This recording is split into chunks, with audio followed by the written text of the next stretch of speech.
All right, we'll go ahead and get started. Thanks, everybody. Good to see some friendly faces here, and thanks for joining our webinar on creating local messaging that works.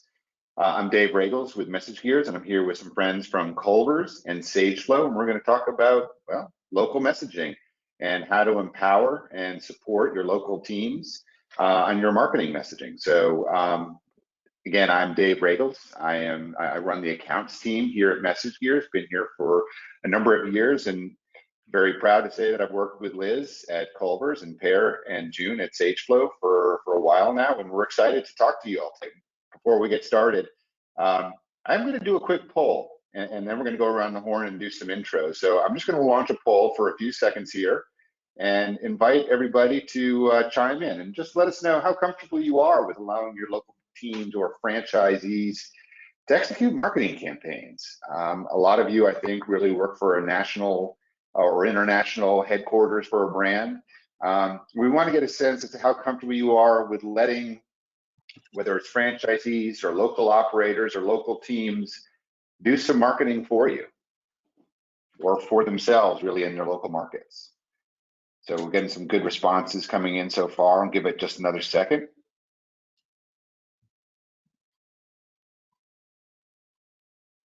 And we still have some folks joining us in progress as well. All right, well, let's see how we did. Looks like most folks are comfortable to some extent. About a third, exactly a third, are very comfortable. Another third are somewhat uncomfortable, or somewhat comfortable. And then the rest kind of split. No one was neutral, which is kind of interesting.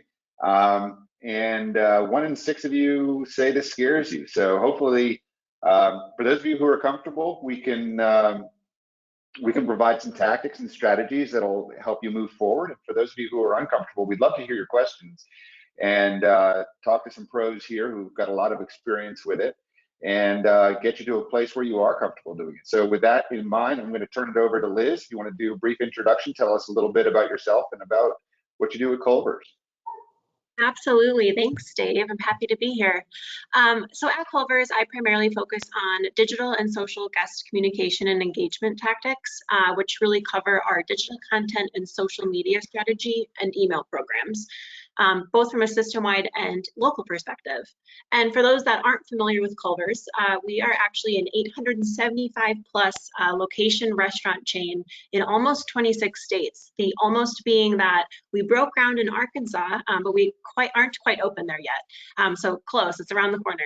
And our primary offerings are butter burgers, frozen custard, and Wisconsin cheese curds. We started in Wisconsin in small town Sauk City nearly 40 years ago. We actually just celebrated our 30th anniversary just yesterday.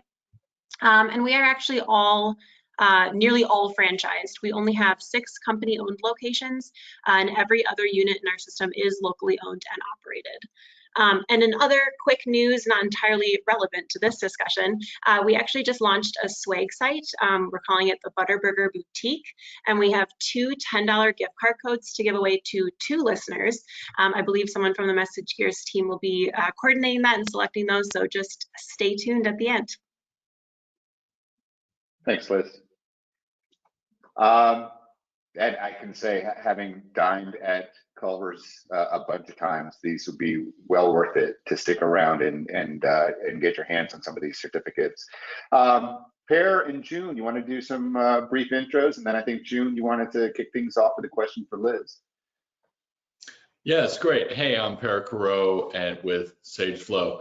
So Sageflo is a software company that does very specific solutions for very specific problems. So we work with folks like MessageGears, and where there's things that MessageGears clients need to fix that MessageGears can't necessarily do internally, we step in and help. And our 2 big products are our archiver tool, which saves every version of every email that's sent to an individual on an individual basis. Great for call centers, great for marketing. And then the distributed marketing tool. The distributed marketing tool is what we're going to talk about today. It allows Culver's to empower their franchisees to send out communications on their own. So things that may be really important to the local franchisee owner, like a local fair or a farmer's market that's happening in their mall, that's not something that corporate wants to get involved in. It's too much work, quite frankly. So Culver's has made a very wise decision to allow their franchisees to go in and handle that communications themselves with guardrails, which is what we at Sageflo provide. June? Thanks. Hi, I'm June. I'm excited to be here as well. I've been working with the MessageGears team since we integrated the distributed marketing tool for Culver's. And then it's been an ongoing relationship with Liz and the Culver's team, just making sure that their operators are using the tool. They know how to use it. We're getting really great adoption across the board. And I've been on the Sageflo team as the account director for the last 4 years, and I've been in digital marketing for the last 15 or so. Well, great. Thanks, everybody. We're really going to treat this as a bit of a round robin, just open conversation between the four of us. Quick note before we get started, I would encourage folks who have questions, there is a question tab in your control panel. We would love to hear questions directly from you, so feel free to type in your questions, and at the end, we're going to do our best to answer as many of them as possible. With that said, June, you want to kick things off? You have a question for Liz. I do. So a lot of our listeners, or some of our listeners, have similar franchise-based models like Culver's, but a lot of them do not. So I know when we first started working together, local marketing was kind of a new concept for me, and I imagine that's going to be the same case for some of our listeners. So Liz, do you mind talking a little bit about what that looks like for the Culver's organization as a whole, and why it's so important to your marketing program? Yeah, you bet. So I did mention previously that we primarily support locally owned and operated locations. And we even have a dedicated team on our marketing department that's devoted to supporting those local marketing efforts. And this is through a variety of different touch points. We try to give our restaurants as many resources as possible for engaging with their community and making that local presence, digital included. Really, the heart of local marketing stems from the connection that operators and restaurant team members can make with their guests in their community. And this can range from supporting local organizations and events. I know Per had mentioned that, with what we call share events, which is where restaurants can help to fundraise and donate a portion of their sales from the day. There's toy drives, there's food banks. There's partnerships with agricultural organizations. So it's really anything to raise awareness for important things locally, and truly remind Culver's guests that their local Culver's restaurant owner operator is just another member of the community who's looking to make an impact and make those connections. So our goal in marketing is to support them to do that, and also provide the resources like an email platform to help them reach their local goals. Cool.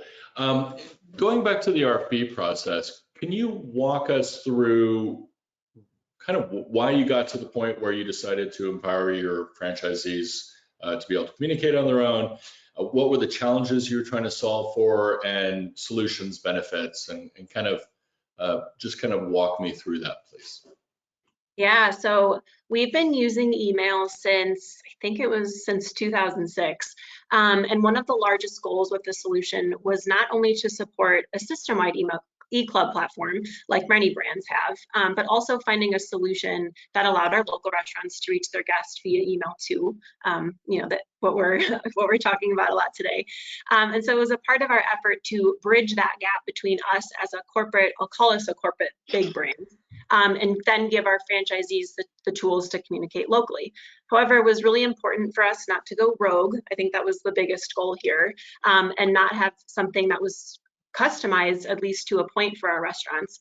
We wanted to not only make it easy for them to plug and play email messages. We certainly know that all of our operators don't have marketing or technical backgrounds, nor would we require them to or expect them to be able to learn and maneuver a difficult platform. But we also wanted to maintain Culver's brand integrity with really any communication that comes stamped with the Culver's logo on it.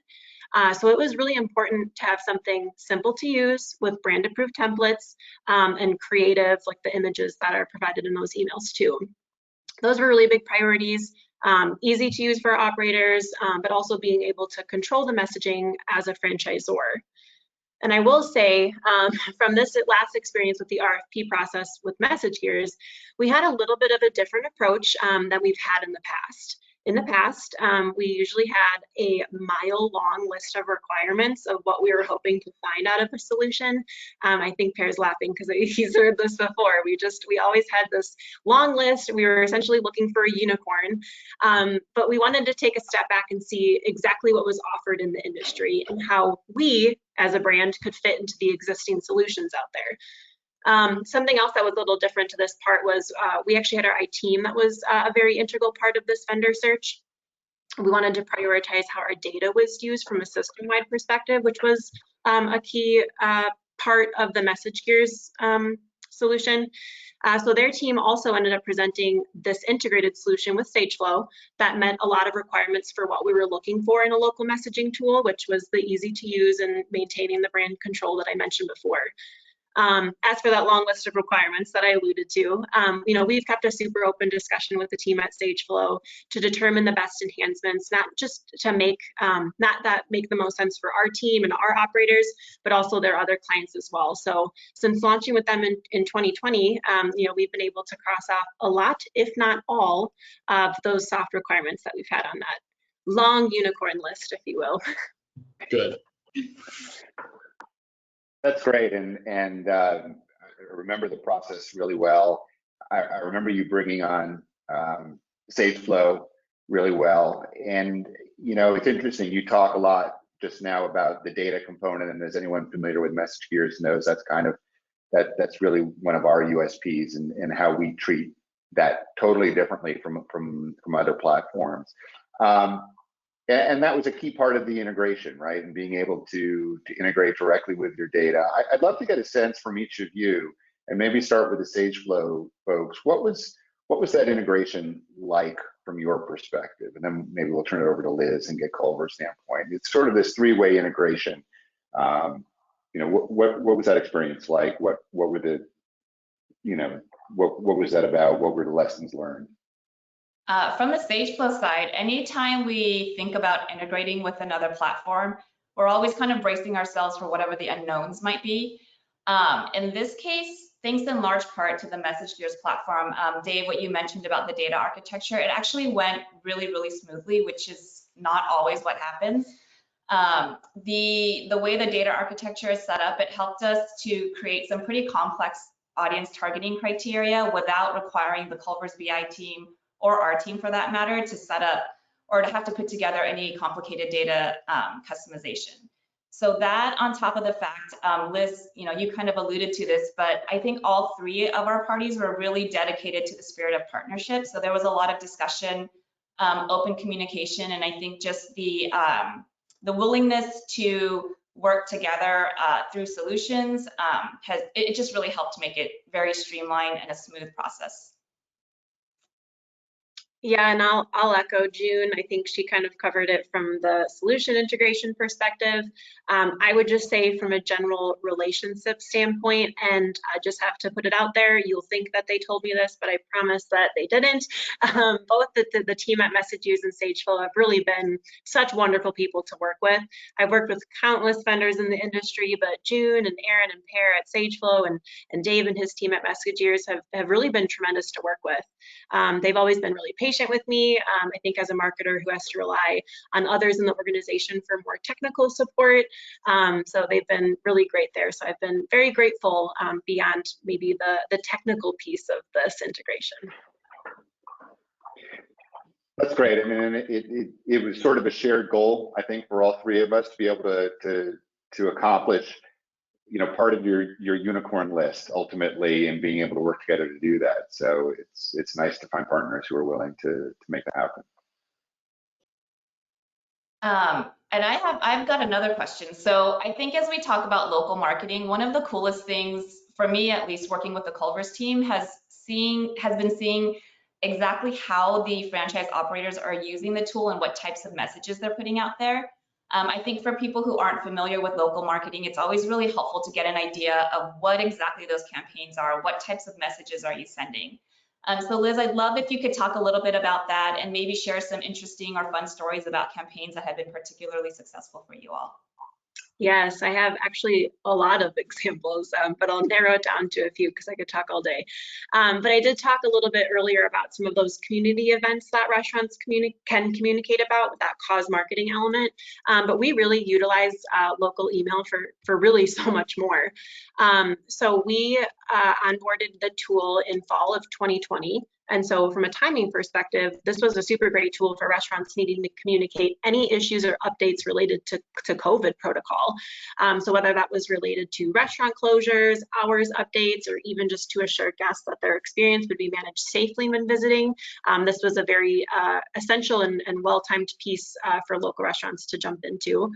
Recruiting for new qualified team members has also been really great. As I'm sure we're all aware, recruiting and hiring has been really challenging this year, and unfortunately the trend does continue. So having the additional awareness on a local level was and continues to be a great resource for operators being able to specify their local hiring needs. We can certainly support, hiring from a system-wide perspective, but being that they are locally owned and operated in several different states across the country, they can really specify exactly what benefits are offered at that local location. And of course, always bringing it back to those community connection events and moments. So when a restaurant supports a local cause, they can designate a few hours, a day, I've even seen it up to a week, where a percentage of sales are donated to that organization or cause. And it's a really awesome way to get the community to rally behind them. Unfortunately, this is not so much as a fun one, but there are local tragedies that happen, like natural disasters that can affect and devastate a community. So there was actually a tornado that had hit the town of Gaylord, Michigan in the last few months. And some of the neighboring Culvers actually joined together, they joined forces to help raise funds for those affected. And that was a really cool way to see them leverage email and get the word out about that. And then Dave fired up the slide, so I actually have some great examples to share too that I've kind of alluded to. I just wanted to be able to show this templated approach that we take to local messaging. So these are just a few examples. We basically provide these templates. There's, dozens in the tool that restaurants can choose from. They can go in and input their personalized information right in the tool. So the cause marketing example is on the far left. I'm realizing it's a little difficult to see, but this restaurant mentions that out of their 4 locations, this is a multi-unit operator, they actually were able to raise over $22,000 for local groups just this year. And I think that email was sent even a month ago. So pretty fantastic to see the efforts that they've been making. And then we also have a Mother's Day and a National Nurse Appreciation Day example. These are just example of some of those fun marketable moments that restaurants can lean into. A lot of special holidays are really great ways, whether they're special deals or offerings for some of those, it's an awesome way for them to utilize that.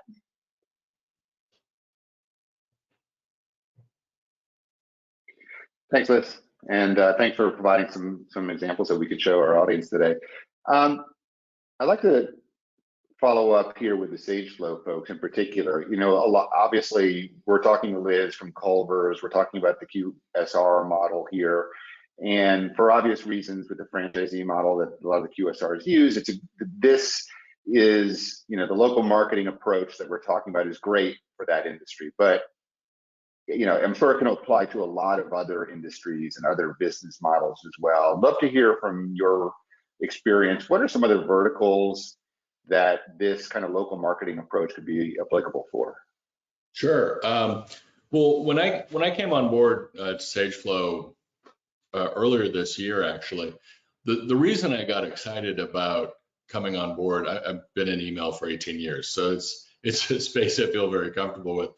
But the thing that I saw as a real benefit was QSRs are the slam dunk, right? Quick serve restaurants, there's a lot of them in America. And if you look at some of the numbers that are coming out of industry, the number of restaurant openings post-COVID is much stronger in the franchise space than it is in the independent space. And part of that we're seeing, and I really think 5 years down the road, we're gonna see this as commonplace, this idea that my local X, and that X is what you asked about. It could be yoga studio. It could be a bank location. It could be, you have banks like out here on the West Coast, Umpqua, which is out of Washington, I believe, where they have community events that are inside of their bank. They're really trying to reimagine what a bank looks like. You have yoga studios that are part of a larger franchise that are trying to make themselves more relevant to the local community. So anytime we think of a business that is part of a larger entity, they're going to want to do that email communication. They're going to eventually do SMS. They're going to want to do some of the social media.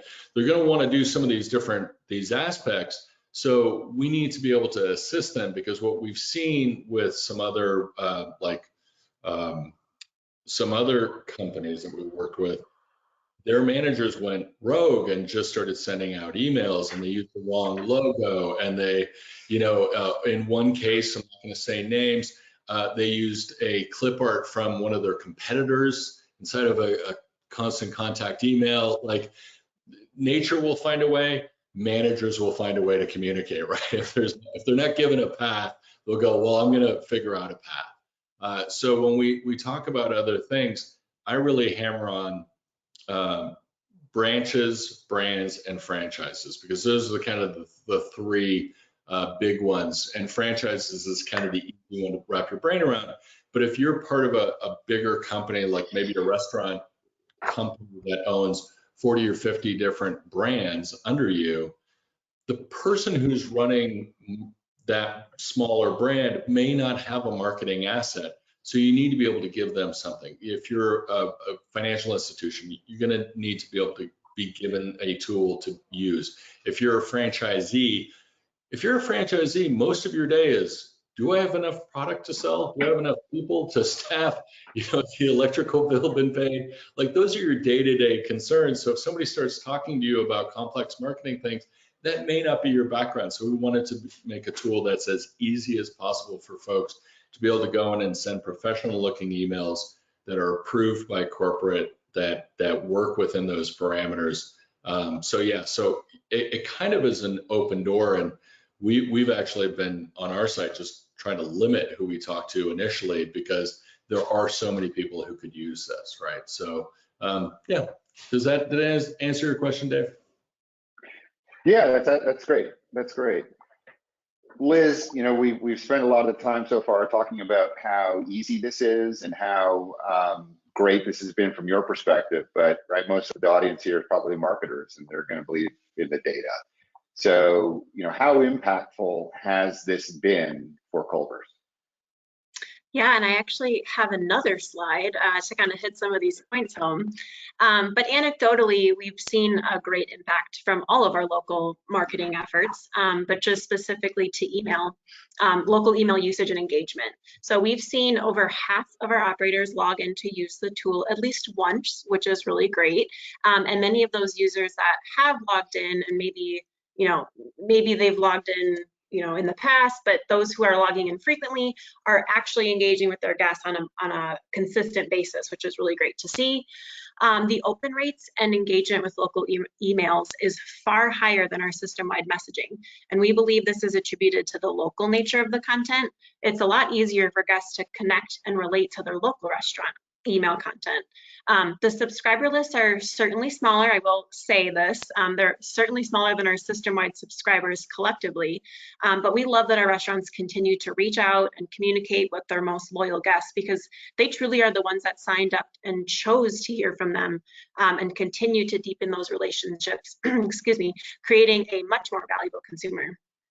And last but not least, we are on track to send over 3,000 campaigns this year, which is just fantastic to see. And we love to see that type of usage from the restaurants and those users that are logging in to use the tool on a consistent basis. And how much of this performance do you think is driven by a franchisee's ability to actually see what's going on and see the impact? And then does that enable them to target more strategically and be more strategic in their messaging? Is it something that kind of feeds upon itself?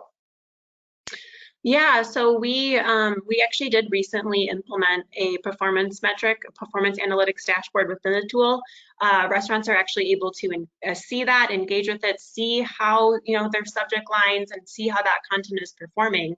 And it can certainly encourage them to tweak that messaging based on how their previous emails have been performing. Great. I know we're getting a little bit short on time here. And I know that there's going to be questions about this, so I want to get to some best practices from both parties here. What are some things that you found that work, both, you know, Liz from the Culver's perspective and Sageflo across your other customers? Yeah, I have a short and sweet one, but this is just from a cause marketing perspective. You know, working with our operators to determine what makes sense for them locally is the perfect place to start. What's important in Sauk City, Wisconsin may not, you know, be as important to the communities in Tampa, Florida, for example. So even though we align as a brand to some, you know, larger organizations and can steer them in the right direction, it's really truly working with those operators in their local communities to find something that they're passionate about. And I think from the Sageflo side, it's for all those who have not done local marketing yet, the ones who are scared or not comfortable doing it, you can always start really small. If you've got different locations across the nation, you can pick one store manager or one operator that you really trust and have them work on sending some email campaigns directly from your platform. See how those perform. As Liz showed, you know, we've seen across all of our clients that the local marketing campaigns perform far and above corporate campaigns just because they're so much more personalized.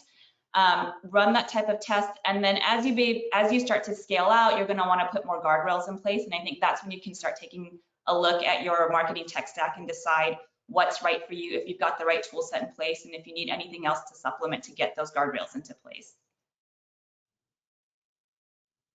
Cool. Just real quick before we turn it over to the audience for some questions, to both of you, where are you looking to take local marketing in the future? What does that have in store for you? Well, we're continuing to find ways to deepen that guest relationship, you know, whether that's, you know, with the email tool or with there's other opportunities out there. Specific to the email tool, we certainly want to increase adoption. So we want to just get more franchisees on board using this tool and others. So we're just hopeful to see more users in the tool and continue to enhance that.